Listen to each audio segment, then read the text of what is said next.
G'day guys, and welcome to episode 90 of the Teacher Emilio podcast. I'm your host Emilio, and today I want to talk a bit about going on holidays, relaxing, recharging, and well, I hope that this is something that you find valuable, because maybe it's something that I needed to also tell myself and remind myself. Right now I'm in beautiful Thailand, and unfortunately this is happening almost at the end of the trip. So it is a bit of a shame, but it's been amazing.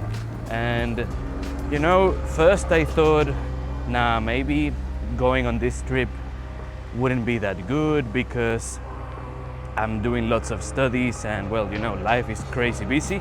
I'm sure you guys know that, especially those of you who are following the podcast. So for me, I'm the type of person who prefers to, let's say, go on a trip like this and let's say celebrate when there is like a win or a victory, or when something good happens, like for example passing these exams that I'm getting ready for. And I don't know, it was a bit tricky or strange at the very beginning having this chance to come on this trip. But hey, now, especially after COVID, mental health has been something extremely important, and now we think about this a lot more compared to how it used to be before. And a part of me thought it would be quite good. Thailand is an amazing destination in terms of the in terms of the cost benefit. It is amazing. Now that I'm here, I know why so many people like Thailand, because when you think about it, you could be here and just to give you a quick example, if you fly from Melbourne to Perth, that's probably, I think, around $400 to $600. But if you put a bit more, if you raise your budget from that to, let's say, anywhere between 600 to 900, you could be in Asia, Southeast Asia. Prices here are obviously cheaper than Australia, and I think that's what makes it such an attractive destination. But on top of that, Thailand has been amazing. Delicious food, friendly people, and basically beautiful landscapes. I did a bit of everything on this trip. So I got to see a bit of Bangkok. Then I went to Pattaya. Pattaya is close to Bangkok, about 2 hours, and it is basically a coastal city. So that was really, really good. And then going to where I'm right now, which is called Kanchanaburi. And this part is just really nice because this trip basically had a bit of everything. I'll talk a bit about me and let me know what you think. But for me, when I go on holidays, I don't like to stay in the hotel the whole day and just relaxing. I prefer to basically go and try different things, like try different foods. By the way, on this trip I got to try durian, and I'll talk a bit about durian in just a bit. But I like to try new things and go to new places. I think relaxing in the hotel is important, of course, for obvious reasons, but I would much rather maybe go to nature or try doing different things. And I wonder if you are the same. And I also wonder, what do you like? So do let me know in the comments down below, what type of traveler are you? Do you want to be more on the adventure side of things like me? Or do you prefer to just use your holiday to relax and basically recharge? I think on this trip I've had a bit of everything, a bit of city, a bit of beach, and of course a bit of nature. So it's been unreal. I also got the chance to ride a motorbike. It was quite funny because coming from cycling in Australia, where you always wear a helmet, and then basically getting a motorbike without a helmet, that was a bit of a shock, I'm not gonna lie. But again, nothing too crazy. I was going really slow, but still really, really fun. I thought it would be also important to mention this because, as I said at the beginning of the trip, a part of me is like, okay, I don't know if I should be coming, but oh boy, I was so wrong. It is, I think, important, and I don't know if you are like me, so this could be just me talking to myself, but maybe if this resonates with you, take it as it would be for you. But in my case, I think this has been an eye-opening experience. in the sense that obviously work is important, obviously our personal goals are important. Well, I need to show you this beautiful view behind me. And all that is fantastic, all that's great, and obviously thank you guys for your support with the podcast, with my classes, recommending the podcast, basically letting people know about me, what I do. That means the world to me. So quick disclaimer and big thank you. Big thank you for that, for your support. I really appreciate it. And that is all fantastic. I love doing all those things, and it is amazing to achieve your goals. Right now, maybe some of the goals I have are a bit challenging, let's put it that way, yeah? Always being optimistic. So I still haven't, let's say, achieved them, but just because I haven't achieved them, it doesn't necessarily mean that I haven't improved. So I think this holiday was good in the sense of me before the trip. It was a lot of work, study, study. And now the trip was a time to like put the pedal down, like we say, to pull the brakes, to relax a little bit, to hold up, breathe, enjoy, do a few different things. Of course, in this trip I have also studied, but nowhere near as much as I would study if I'm back in Melbourne. But hey, it is better to do a bit of study than zero study. And obviously I've been very strategic. I would study a bit in the morning before we go out, or I would, for example, I got a really good foot massage. And when I was getting my massage, I saw that a lot of people were using their phones. And I thought, I don't want to be using too much social media and this and that because I don't have that much data. And then I thought, oh wait, but I could use my app to study Japanese, which is gonna use only a few megabytes. And so I did that. It was, again, that mix of relaxing and efficiency. I don't know, what would you do? Would you do that? Would you do a bit of study if you're getting a massage? Do let me know in the comments. But again, it's been really good. Now, obviously, a part of me thinks, okay, I have been maybe relaxing a bit too much compared to what I did before, right? So once I come back, there is gonna be a lot more study. See, I told you everyone is really friendly. And that's probably gonna be my plan moving forward. So that's maybe something that for some of you, it may be important. Like I said, it is amazing having your goals, doing what you want to do, but also letting yourself rest. And also, probably by doing that, you will also notice that there is progress.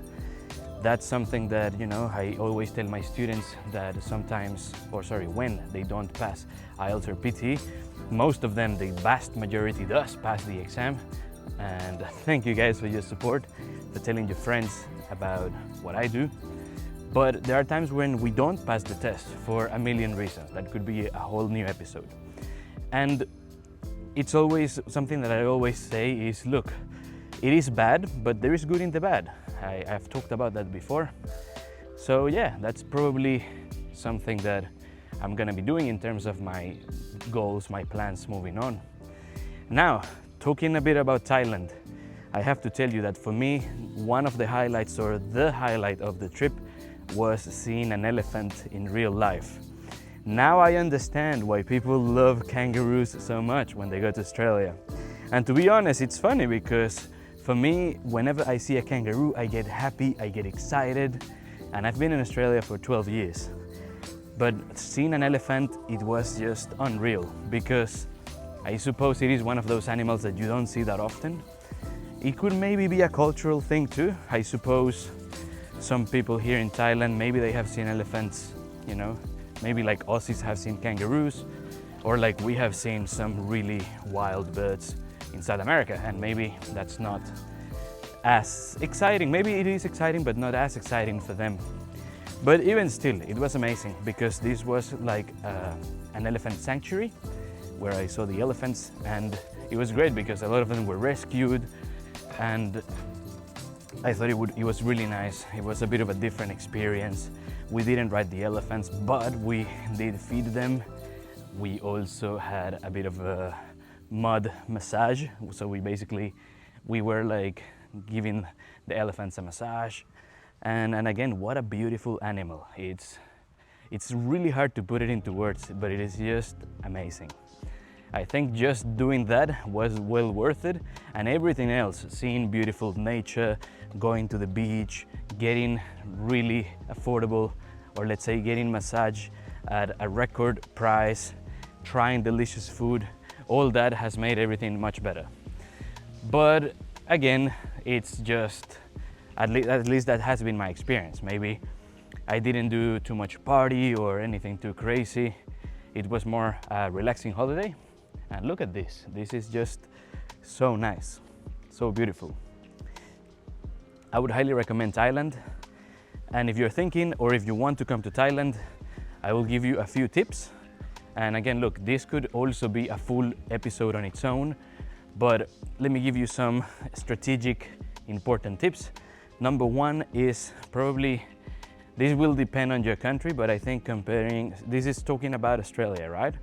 Maybe in America and Europe is the same, but you never know.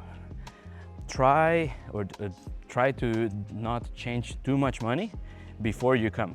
What I would recommend is maybe get an app like Revolut or Wise, anything along those lines that you can exchange money using an app on your phone, and then basically change some of your currency into Thai baht so that you have like a travel money card.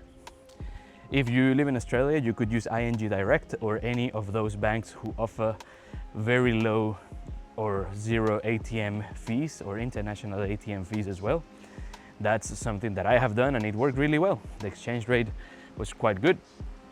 And well, although I didn't use ING Direct this time, I have done it in the past, I mainly used Wise. That is one thing. The second thing is take a lot of cash out once you enter Thailand. I'm gonna say 60% of all the things that I have paid have been with cash. So think about street food, temples, markets, some touristic areas is all cash. And then, yes, in some restaurants, in some places, you can use card, but I'm gonna say it's more like 35% of the time, roughly speaking. And the thing is, the reason I said you should take a lot of cash is because the ATM fees are quite expensive. I remember I was told this, but I thought, oh, it can't be true. And now I'm telling you, so do pay attention and do try this. Oh, sorry, and you just listen up. An ATM fee in Thailand is about $11. Well, sorry, a bit about $10, $11 for Aussie dollars, maybe for euros and US dollar is not that much. That was a big shock because I think ATMs in Australia are somewhere between $3.5 to $5. So this was 10. And you know what? To make this worse, I used an ATM twice, meaning that I paid $20 only on ATM fees, which is not ideal. Let's put it that way. It is not very efficient. And with $20, that could be, you know, a nice treat, that could be a souvenir, that could be many things. Or let's say, sorry, those $10 that I basically lost. I take that as a learning opportunity. So that's probably one thing, get lots of cash. The second tip is there is an app called Grab. It is basically like Uber in Southeast Asia. If you haven't heard of it before, I think Grab is used also in Indonesia, Vietnam, and Grab is amazing because you can get, again, really good, affordable rides for, again, a very low price comparing, you know, Uber in Australia. So that's another thing. If you get Grab, you can also get food. This is another tip. This is probably something that everybody knows, but hotel food is usually very expensive compared to local restaurants or compared to, well, I would say in general, right? You tend to pay a bit more.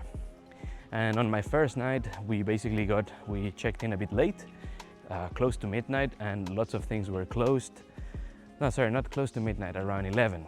Yeah, and everything seemed closed. We were really tired, so I thought, oh, let's just go to the rooftop because apparently there was a bar. And I thought, oh, maybe they'll have finger food or something small. And what they had would have been, I mean, all the food they had was like $25. That's like, I don't know, 500, 550 baht for one dish. And this is like something small to share, right? Like some mini burgers. And you know, obviously without thinking much, first night, boom. And I spent a lot of money on that first dinner. And then I noticed something. Grab, again, being like Uber, you can use it to get food delivery. So I would highly recommend you get Grab. You can use it for food, for transportation, and yeah, it's really good. You can also have the menu translated. Some of the translations are not the best, but hey, it's enough to not go starving, right? It's enough for you not to starve. The other thing that I would recommend, if is possible, maybe learn a few phrases. Thai people speak English really well, or basically they know, you know, let's say that tourism here is super big, so you can get around with basic English, or they will know at least some basic phrases. It's not like going to maybe Europe or other countries where it's gonna be, you know, that people are gonna be very fluent. That's like something I noticed in the Netherlands. Like, you don't even have to try because they speak extremely good English. And then here, not as much, but hey, it's, again, given that Thai is so different, it is, you know, amazing that they can accommodate and they can talk to you in English. That's probably like my only regret, not speaking too much Thai or not learning before coming a lot of Thai. Normally I do, but as I said before, life has been busy. The other thing I would say is, if possible, maybe come at least 1 week, and depending on what you like, you can do different things. Bangkok, if you enjoy city life and delicious food, if you like shopping, Bangkok seems like a great spot to come. I know there is another city called Chiang Mai. I couldn't make it on this trip, but probably that gives me that gives me an opportunity, a reason, an excuse to come to Thailand again and explore that city. If you come, and if you are not Asian, if you are Latino, I would highly recommend you try the durian at least once. Durian is a fruit called the king of fruits. I think that is the coolest nickname ever you can give to a food. And apparently it's got a very bad smell. I'll tell you a secret, not a secret anymore, but I can't smell durian that much. Or I smell it, but I don't get that bad negative response that lots of people get. So durian was amazing. I've tried it once, I want to try it again. For a fruit, it's not cheap. You can pay, or you can expect to pay anywhere between, I'm gonna say, this also depends on how much you eat, because the portions are different, right? But I think you could expect to pay $15 to $25 for a portion of durian, and for some of us it may seem crazy expensive. And a good example is fruits in South America, right? Like in Venezuela you could buy, now I'm not 100% sure, but before you could buy, I don't know, like 5 mangoes for $1.50 or something crazy like that. And the thing is that, well, here in Thailand is about the same. I think it's just that it is so hard to maybe get the durian, to cut it and all that, that maybe that makes it quite expensive. That's one thing in terms of if I need to recommend a dish. Obviously you have the classical or the typical pad thai, which is amazing. That's a really good pick. There is the mango sticky rice. If you like a sweet rice or something a bit different, I would highly recommend the mango sticky rice.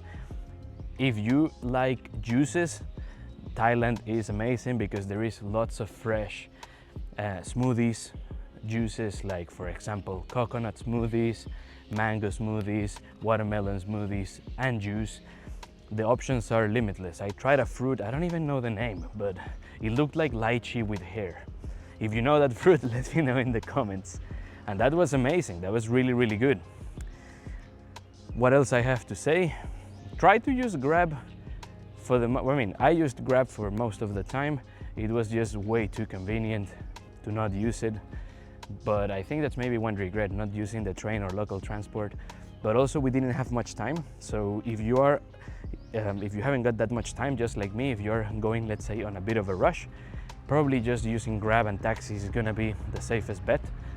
If you do come to, for example, if you do come to Thailand, I would highly recommend you allow a day to get to see the elephants.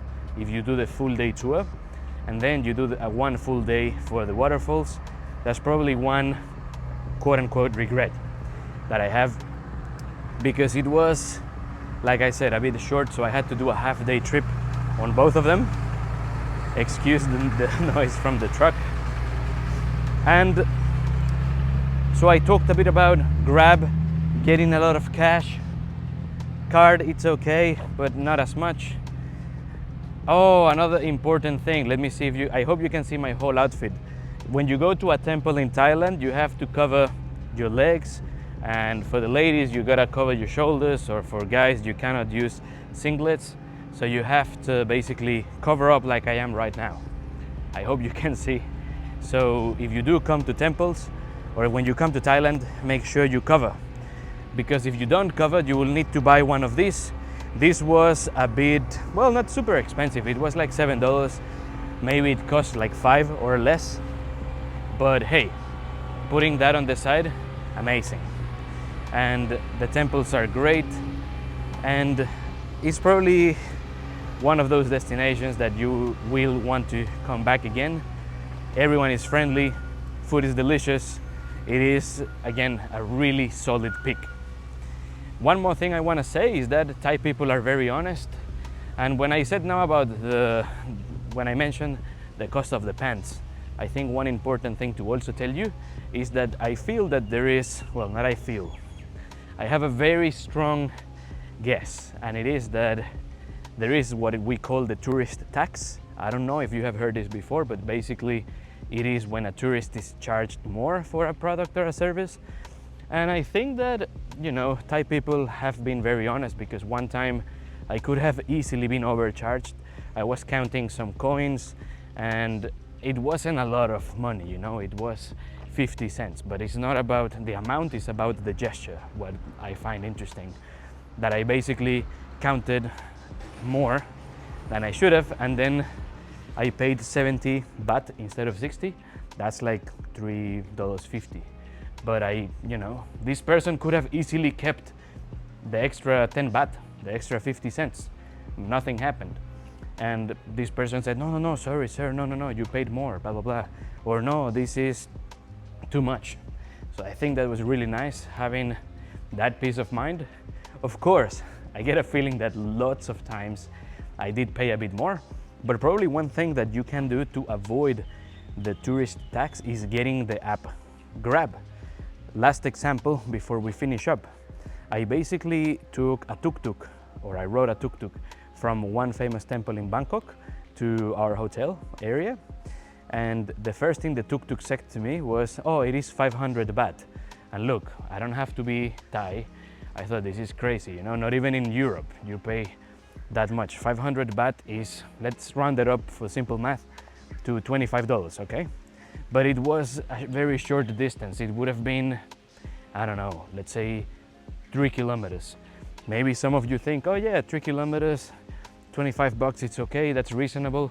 But I thought, no, in Thailand, it cannot be that much.